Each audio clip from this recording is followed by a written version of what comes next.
The reading is taken from Luke chapter 24, beginning at verse 13. That same day, 2 of Jesus' followers were walking to the village of Emmaus, 7 miles from Jerusalem. As they walked along, they were talking about everything that had happened. As they talked and discussed these things, Jesus himself suddenly came and began walking with them, but God kept them from recognizing him. He asked them, "What are you discussing so intently as you walk along?" They stopped short, sadness written across their faces. Then one of them, Cleopas, replied, "You must be the only person in Jerusalem who hasn't heard about all the things that have happened there the last few days."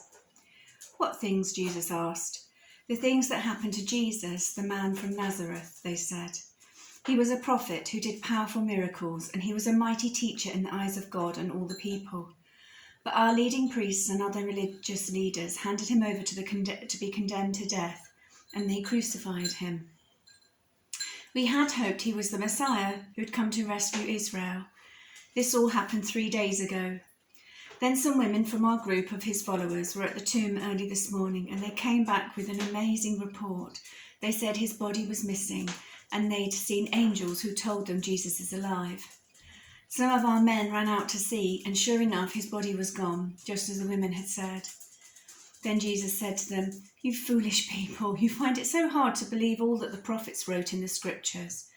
Wasn't it clearly predicted that the Messiah would have to suffer all these things before entering his glory?" Then Jesus took them through the writings of Moses and all the prophets, explaining from all the scriptures the things concerning himself. By this time they were nearing Emmaus and the end of their journey. Jesus acted as if he were going on, but they begged him, "Stay the night with us, since it's getting late." So he went home with them. As they sat down to eat, he took the bread and blessed it. Then he broke it and he gave it to them. Suddenly their eyes were opened and they recognized him. And at that moment he disappeared.